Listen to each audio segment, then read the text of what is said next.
Amis de la Sarthe et des alentours, soyez le bienvenus dans Au Quotidien. Nous sommes le jeudi 12 octobre et ce soir avec moi Laure Girard. Bonjour Laure. Bonsoir Enzo, bonsoir à tous. Ce soir notre invité, on reçoit, on peut le dire, un confrère. Oui, Serge Danilo, rédacteur en chef du Maine Libre. Il vient nous parler de ce journal qui est la mémoire du territoire depuis bientôt 80 ans.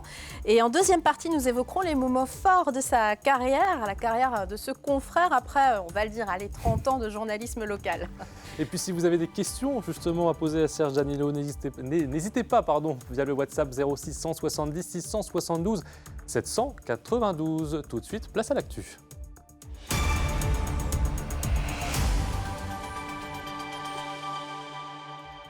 Et au sommaire, aujourd'hui, un hommage fort du côté de Montval-sur-Loire. Celui rendu à Georges Price, 84 ans, caché dans une maison de Château-du-Loir pendant la guerre et qui est revenu sur les lieux ce jeudi. Comment la ville du Mans gère les concessions dans les cimetières? Élément de réponse avec l'élu en charge de ces questions, pas toujours facile à traiter. Et puis le portrait du gardien remplaçant du Mans FC. Enfin, avec notre invité Serge Danilo, nous allons parler du Maine Libre. Le journal fête ses 80 printemps dans quelques mois, en 2024. On en parle tout à l'heure. On ouvre donc ce journal avec une page d'histoire. Le 12 octobre 1942, 14 juifs de Château-du-Loir étaient raflés par l'armée allemande. 80 ans après, élus, lycéens et habitants leur rendent hommage. Et parmi eux, Georges Price, un enfant caché à l'époque, venu des États-Unis pour cette cérémonie. Alexandre Ferrer et Enzo Maubert l'ont rencontré aujourd'hui.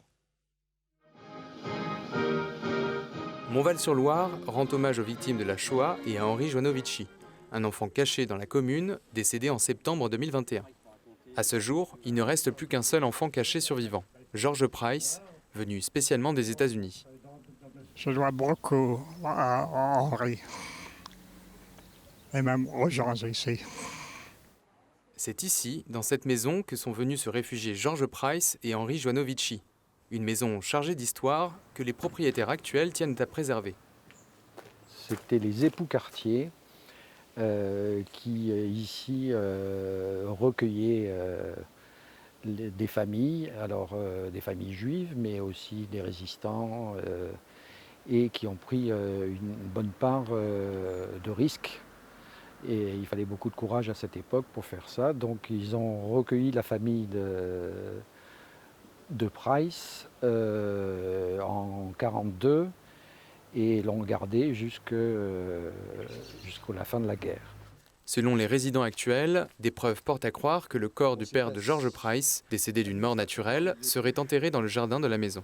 On n'a aucune certitude sur cette histoire, si ce n'est que le père de Georges a vraiment été enterré ici. Donc on suppose que c'est là, mais parce qu'il y a des petits signes extérieurs de tombe. Une plaque commémorative sera installée en l'honneur du père de Georges en ce même lieu.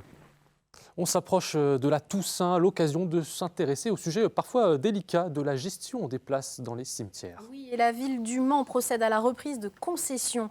En cause, le manque de place conjugué à l'impossibilité d'agrandir ces espaces.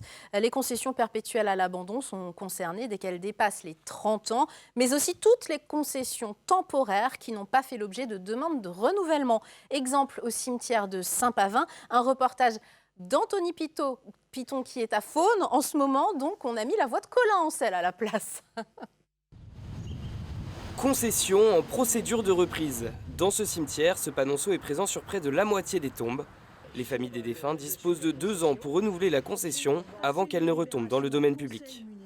Soit nous avons des familles qui vont se manifester en disant moi je souhaite renouveler la concession pour X années, ou soit les familles ne se manifestent pas. Et auquel cas, nous relevons la concession. C'est-à-dire que nous allons exhumer les restes mortels, et quand je dis les restes mortels, c'est vraiment l'intégralité des restes mortels, les ossements, mais aussi tout ce que l'on peut trouver dans le cercueil.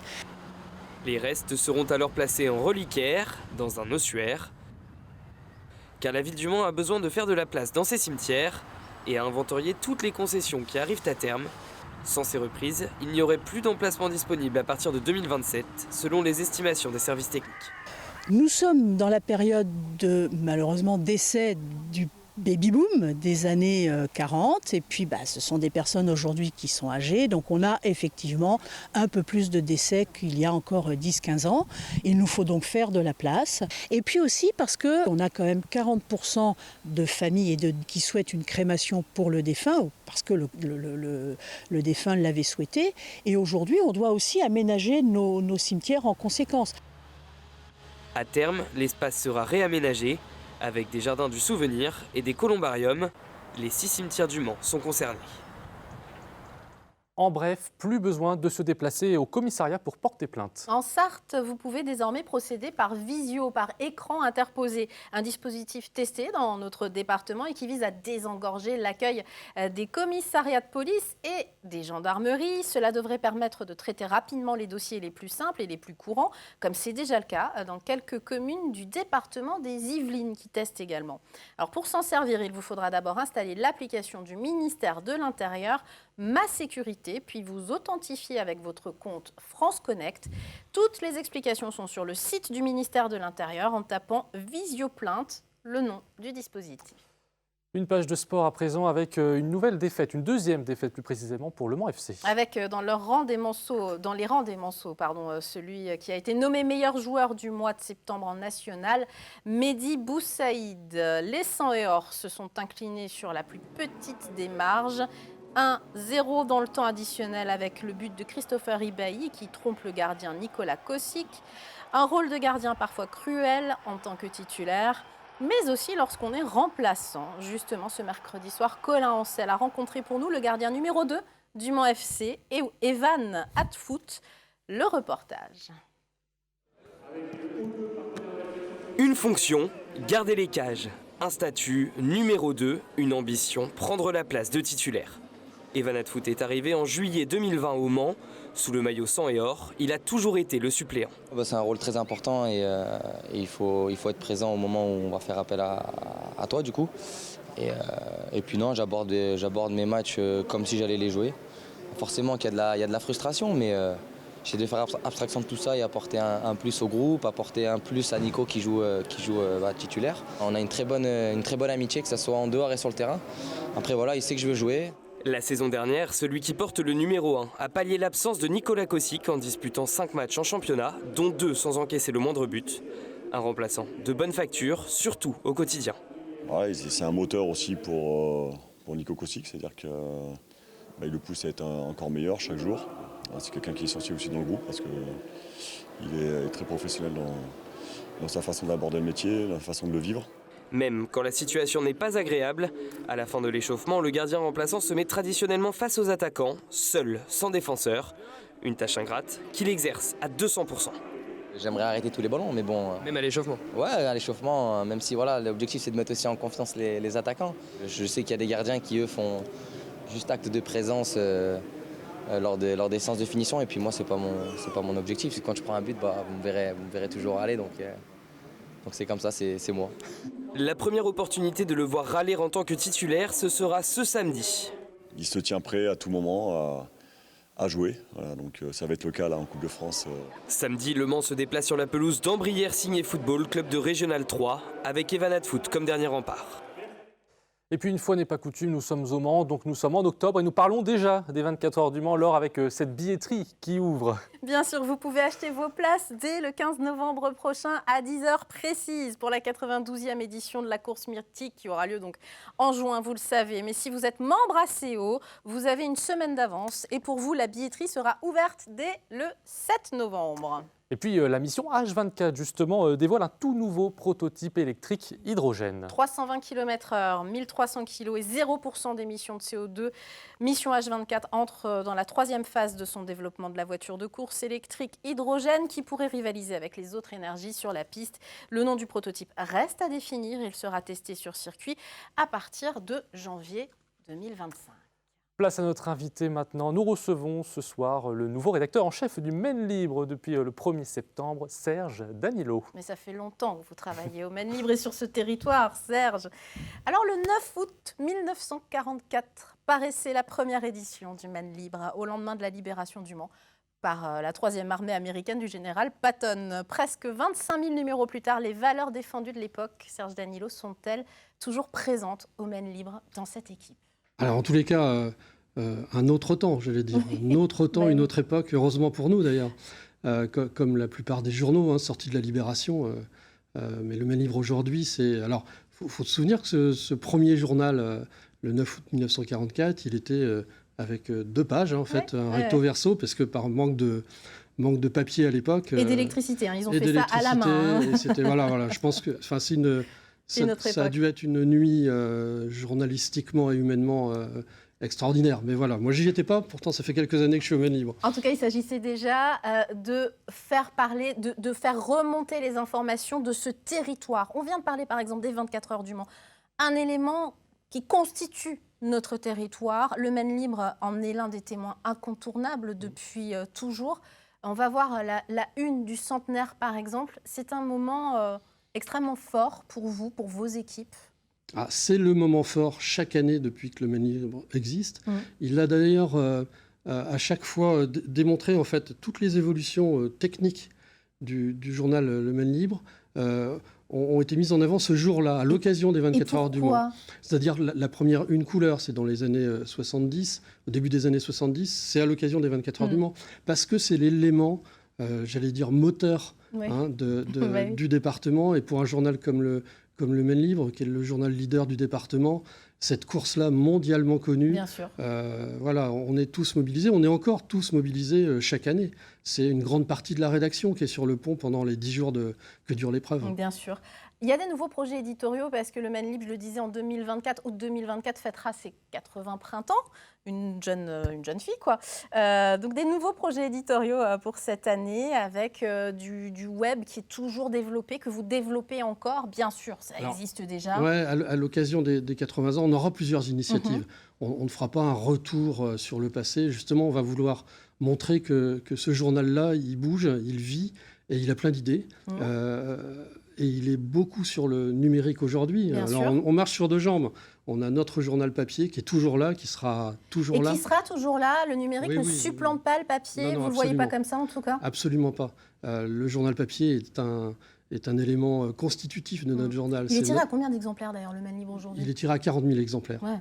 Donc vous avez des lecteurs. On a des lecteurs et on a papier. On a des lecteurs papier, sachant que dans la presse écrite, c'est un lecteur, c'est un acheteur pour 3 lecteurs. Donc vous voyez que le ratio est quand même énorme.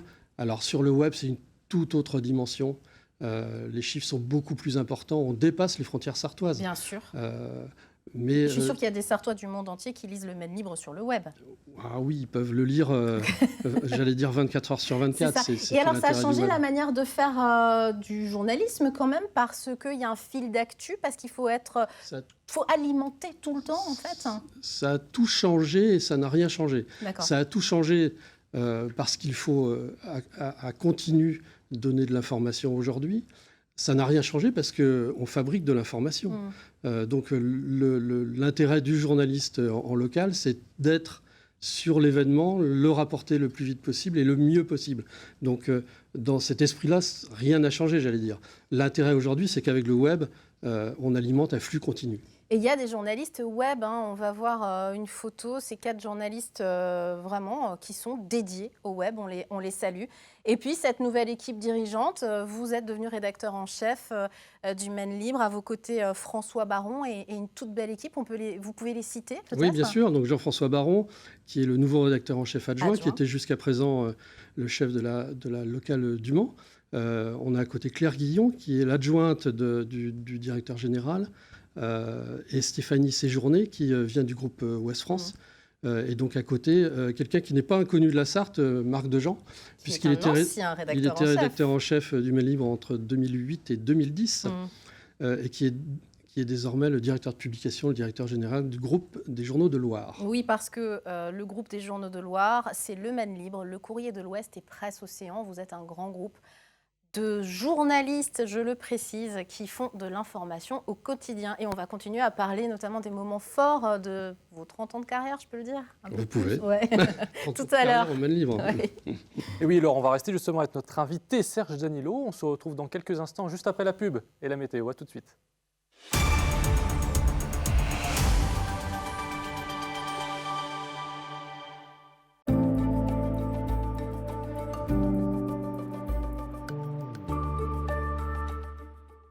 Bonjour, eh bien, profitez des températures très élevées qui se maintiennent encore sur la Sarthe au cours des 2 prochains jours, mais ensuite vous allez voir que pour ce week-end, ça va vraiment chuter de façon assez importante. En tout cas, pour ce soir, on conserve ces températures entre 19 et 21 degrés, avec un ciel mitigé, parfois voilé, mais on gardera donc évidemment une sensation de très beau temps pour la soirée de ce jeudi.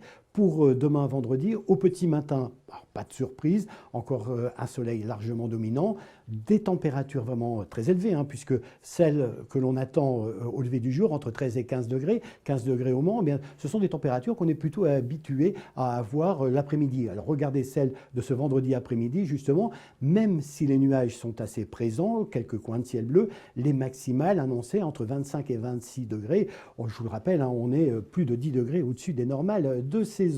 Votre tendance maintenant pour ce week-end, en tout cas pour la journée de samedi, vous voyez des températures, ce sont celles prévues pour l'après-midi, avec un ciel mitigé, les nuages sont souvent prédominants, il y a le passage d'une petite perturbation qui donnerait au pire quelques gouttes de pluie, mais regardez les températures, ça chute brutale, 16 à 17 degrés, on a quasiment perdu 10 degrés par rapport à la veille. Alors comment tout cela va évoluer? Eh bien dimanche, les températures continuent de baisser sous un ciel qui reste mitigé, mais c'est le beau temps qui va se maintenir avec des températures qui deviennent de plus en plus fraîches.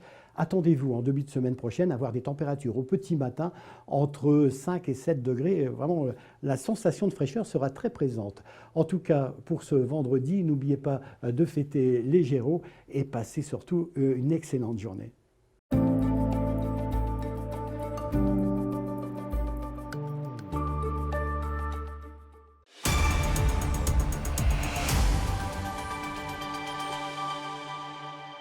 Bienvenue à vous sur LMTV si vous nous rejoignez. Dans quelques instants, on retrouvera notre invité du jour, Serge Danilo, rédacteur en chef du Maine Libre. Mais comme tous les jours, on fait le point sur la qualité de l'air dans la région et dans le département avec notre partenaire Air Pays de la Loire. Vous le voyez, la qualité de l'air reste moyenne, notamment en cause les baisses de température. Vous ne les avez sûrement pas loupées. Et puis cette couverture nuageuse qui limite la formation d'ozone. Voilà pour la qualité de l'air. Et puis à vous, Laure, maintenant. Voilà une bonne nouvelle. Serge Danilo, rédacteur en chef du Maine Libre, est avec nous. Je le disais, un peu plus de 30 ans de carrière au Maine Libre. C'est une carrière. Une question personnelle. Est-ce que vous vous rendez compte que ça fait 30 ans que vous travaillez au Maine Libre? Quand je regarde en arrière, oui, mais j'aime pas trop regarder en arrière. Ouais. Donc voilà, ça passe. Il n'empêche, vous êtes le très témoin vite. de l'évolution en tant que journaliste, bien entendu, d'un territoire. Et ce territoire, vous l'avez vu évoluer, j'imagine. Enfin... Ouais, moi j'ai la chance d'être journaliste, donc observateur, donc à la rencontre directement de beaucoup de gens. Je me souviens de mes premiers pas en Sarthe, quand vous êtes journaliste du Maine Libre, tout le monde vient vous voir en fait. Moi j'étais à Mamers au tout début et c'était très facile de rencontrer les gens puisque les gens venaient vous voir. C'est le journaliste du Maine Libre, donc vous êtes tout de suite impliqué dans la vie locale. Et quels sont les événements qui vous ont marqué justement en 30 ans de carrière en Sarthe? J'imagine qu'il y en a qu'on retient un peu plus que d'autres dans l'actualité. Ouais, on retient des rencontres, on retient des moments forts émotionnellement et qui marquent. Alors, moi, j'avais une appétence un petit peu pour la vie économique et sociale et j'ai pris de plein fouet des moments douloureux pour la vie industrielle en Sarthe. J'évoquais Mamers à l'instant. Voilà, c'est la fermeture de l'usine Moulinex à Mamers, qui était un véritable drame à l'époque. 97. En 97, c'est ça.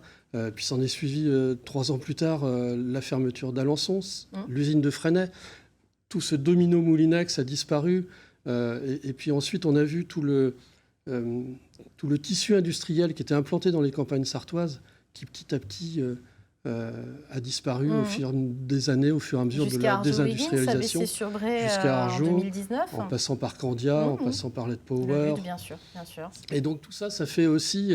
alors, ce sont des usines qui ferment, mais c'est aussi des moments quand on est journaliste de local, du Maine Libre, vous rencontrez des gens, vous témoignez de leur douleur, de leur colère.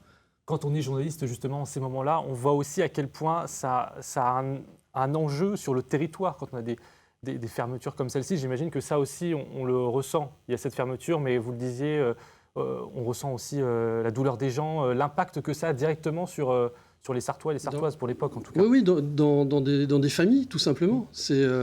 Moi, je me souviens de cette marche silencieuse à Mamers, qui était enfin voilà, ça fait plus de 25 ans, mais je la vois encore. On est journaliste, mais il ne faut pas oublier qu'on est des êtres humains. Voilà, aussi, et puis vous tissez des liens avec, avec des gens. Moi, je me souviens notamment d'une personne qui travaillait à Mamers, qui donc s'était retrouvée avec l'usine de Mamers fermée, qui a été après à Fresnay. Fresnay a fermé, elle s'est retrouvée à Alençon, et Alençon a fermé.